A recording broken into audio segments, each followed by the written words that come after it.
Eu chorei, eu vivi, eu sofri ainda tempo. Eu chorei, eu vivi, eu sofri ainda tempo. Eu chorei, eu vivi. Olá, sejam muito bem-vindos ao podcast do Projeto Engrenagens. Aqui vamos tratar os assuntos sociais, psicológicos, históricos e econômicos que cercam a vida dos trabalhadores precarizados no Brasil. Fica o convite para você entrar no nosso site projetoengrenagens.com, onde você vai poder acompanhar histórias reais contadas pelos próprios trabalhadores. Neste primeiro episódio, conversamos com Pedro Henrique, economista formado pela Universidade Federal de Alfenas e educador financeiro. Ele conversa com a gente sobre a precarização do trabalho e os efeitos que isso tem na nossa sociedade moderna, além de nos transmitir uma visão de como podemos ajudar para melhorar a situação desses trabalhadores.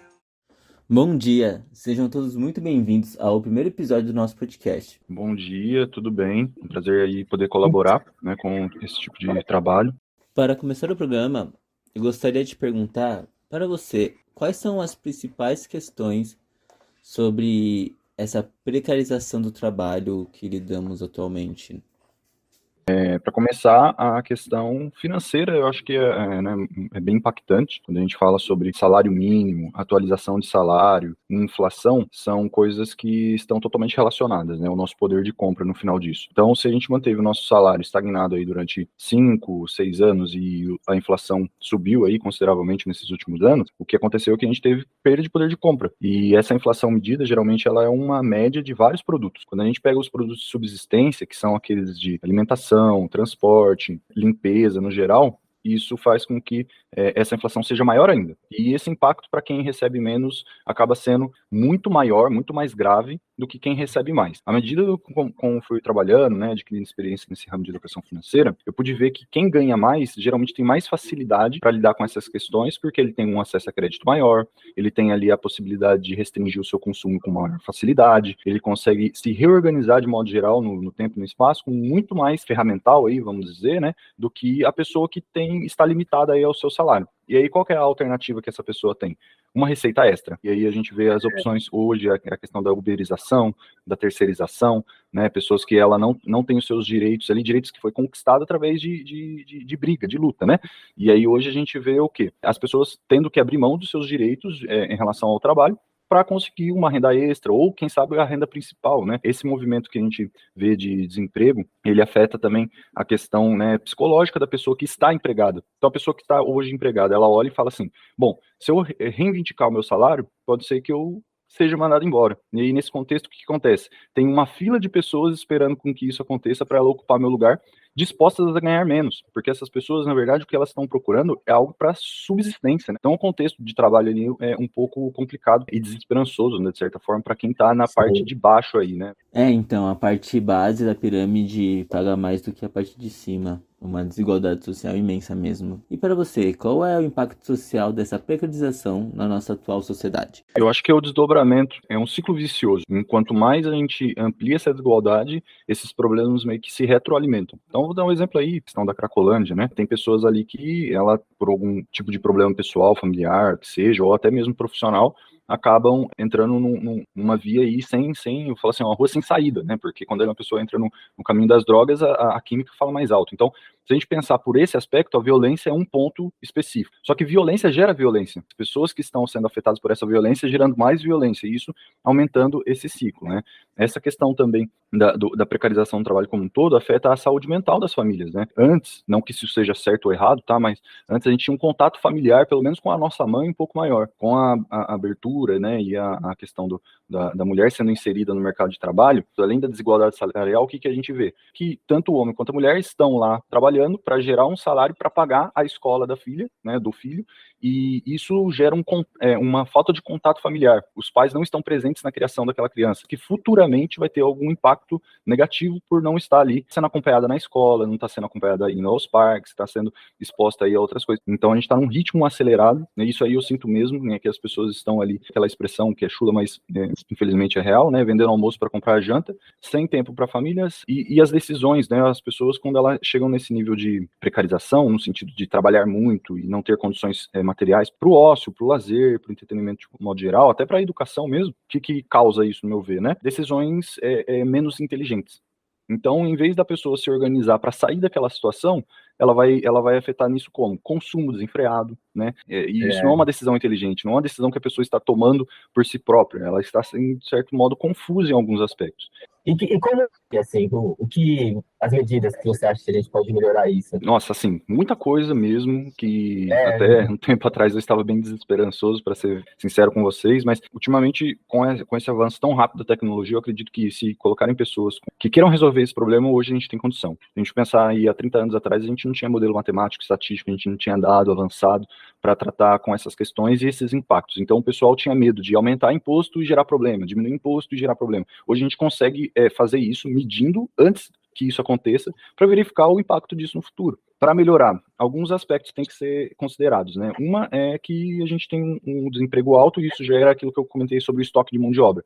Então, se uma pessoa hoje está trabalhando ganhando 2.000 e ela sabe que tem várias outras pessoas que queriam estar no lugar dela para ganhar esse valor, ela acaba não, né, tendo acesso a um salário maior, a uma requisição de um salário maior, porque a situação dela, ela compara com os demais e fala, ó, eu pelo menos estou empregado, então eu pelo menos tenho 2.000. Agora, se essas pessoas que estão desempregadas já têm uma renda básica mínima, né, que garanta a sobrevivência, ela, para sair dessa renda básica, para admitir um outro salário, para ela tem que considerar justo. Então eu sou defensor aí de uma renda básica universal, que seja estudada, implementada, não é a qualquer parâmetro. Tem que ter regras, tem que ter estudo por detrás para chegar nesse momento e falar, ó, essa vai ser a renda universal básica, para que as pessoas consigam garantir sua sobrevivência, consigam garantir também que elas tenham a oportunidade de estudar, né, de frequentar lugares públicos, que ela não esteja somente sobre a ótica do trabalho. Não, o sustento, de certa forma, ele está garantido. Você vai trabalhar para produzir algo para a sociedade, para melhorar a sua condição material de vida, se você bem quiser, né? Se você não quiser, aí fica a critério. A gente está falando de problemas que a gente já poderia começar a corrigir hoje, mas a visão de futuro, por exemplo, é inovação e tecnologia, é projeto, é investimento, atrair essas pessoas, sejam elas jovens, adultos, pessoas mais experientes, para que elas se envolvam em projetos de inovação, né? Repetindo que países aí que não tinham a mesma riqueza que os grandes, né, industriais, conseguiram, né? Por exemplo, a Coreia do Sul. Hoje a gente tem aí a Hyundai aqui no Brasil, que é o modelo de carro que está mais perto da gente, mas se a gente for ver o tanto de tecnologia que eles aplicaram em vários setores da economia, eles fizeram com que um país menor conseguisse atingir um nível de industrialização bacana. Tem vários aspectos, né? Mas para ontem, renda básica diminui-se. Tem uma outra questão também, que é a diminuição da carga horária, né? Se a gente imaginar que isso já está sendo aplicado lá na Europa, de certa forma já estão tentando fazer no Brasil, que isso é um avanço tremendo, que é o quê? Você reduzir a jornada. Se você reduz a jornada semanal da pessoa, isso abre espaço, porque caso a empresa tenha necessidade realmente de colocar outra pessoa naquele lugar, vai gerar mais emprego, né? Gerando mais emprego, com a tributação mais adequada para as empresas também, ela consegue colocar mais pessoas para trabalhar, pagando o mesmo número de impostos, e faz com que a economia comece a girar, porque no final de tudo, a precarização de trabalho vai trazer também um impacto na própria economia. Se a pessoa ganha mais, ela, teoricamente, ela consome mais, certo? Então, assim, boa parte do salário das pessoas de baixa renda estão voltadas ao consumo, não está voltada à poupança.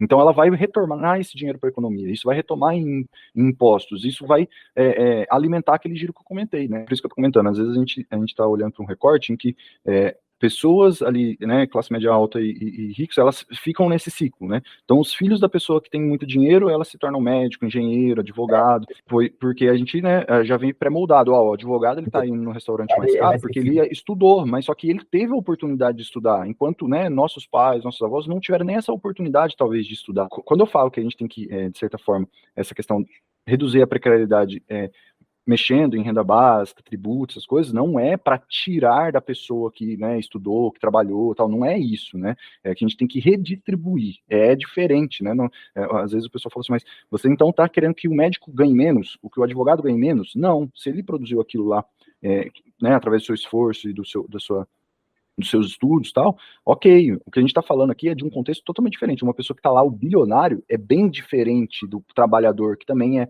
o médico, que também é advogado, que também é o engenheiro, que também é a pessoa que está ali fazendo a engrenagem da empresa, né, rodar. O que eu acho legal para também justificar a renda básica universal, que é um negócio que eu também defendo, é que, pô, no fim das contas, o trabalhador é o cara que recebe menos, e é o cara que, além dele produzir a riqueza do bilionário, porque ele que vai lá e trabalha para fazer o que o bilionário tá ganhando dinheiro, ele que dá o dinheiro pro bilionário também. Então, no fim das contas, vira esse ciclo de que o cara produz, o cara vai lá, ele ganha R$1.000 por mês, vai R$2.000 por mês para fazer parte de um processo de produção de uma TV. E aí ele vai e paga R$6.000 numa TV. E isso quando a gente não tá falando de algo, né, Marcelo, que ele produz e ele não tem a capacidade de utilizar. Eu dou um exemplo, né, eu sou de São José dos Campos, aqui tem a Embraer, e aqui, né, eu trabalhei lá na Embraer também uma época, aí eu ficava olhando para aquela linha de produção de avião e pensando, quando é que eu vou comprar o meu jatinho? Nunca, né? Você já viu o valor de um jatinho? Então, assim, a gente se situa na sociedade a partir dessas reflexões, né?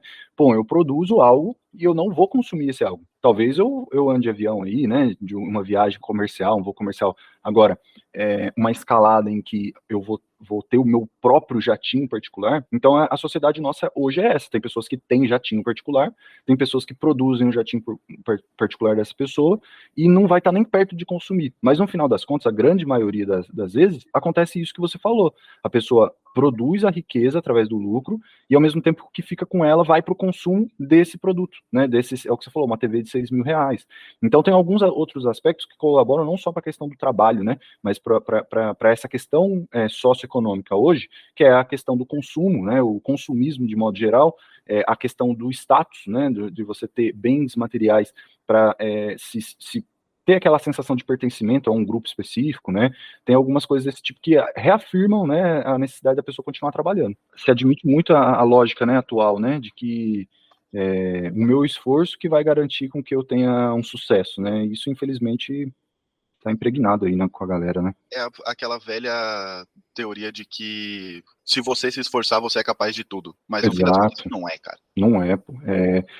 Assim, essa conversa, às vezes, ela vai chegar no momento em que a pessoa tá ali escutando alguma coisa, ela escutou sobre isso, entendeu isso, aí daqui a pouco ela colocou uma música e já esqueceu tudo isso que a gente tá falando, e aí depois ela vai tocar a vida dela, porque chegou uma mensagem do patrão dela, falou, você tem que fazer tal coisa, aquilo já entra na cabeça dela, já tira o foco e tal, e dali vai, né? E aí chega toda essa questão, né, de motivação, né? Tem que estar motivado, tem que estar feliz, tem que estar alegre, uma família, tem que estar grato. Vamos, só para fechar esse papo de precarização, o aumento do trabalho informal está diretamente ligado ao aumento da precarização também.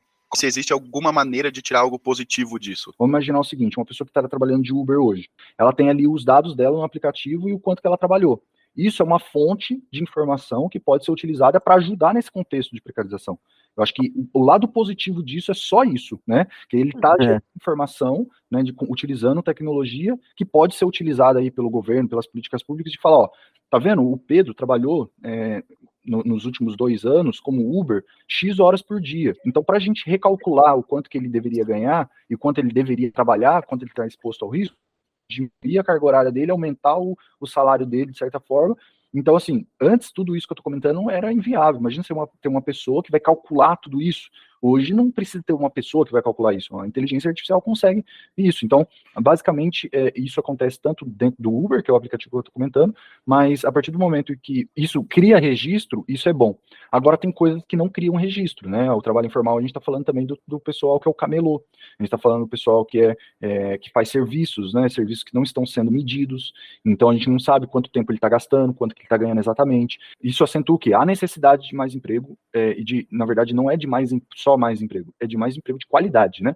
Em que a pessoa promova o serviço, seja remunerado para isso e garanta a sua qualidade de vida. Eu acho que esse é um ponto. Só que para fazer isso acontecer, a gente precisa entender a sociedade do jeito que ela está hoje. E é muito difícil, porque as pessoas que estão fazendo as políticas públicas, geralmente elas não estão de perto com essas pessoas. Elas não estão pegando metrô, elas não estão pegando ônibus, elas não estão ali frequentando as escolas públicas, né? Elas não estão no hospital público. Então tem toda essa questão. E basicamente eu acho que pode ajudar a partir o algo bom disso seria, no caso, então, a gente ter acesso a essa informação e trabalhar com essa informação. Basicamente é isso, né? Fazer as medições a partir disso, né? Por que as pessoas sadias adoecem? Bem alimentadas ou não, por que perecem? Tudo está guardado na mente.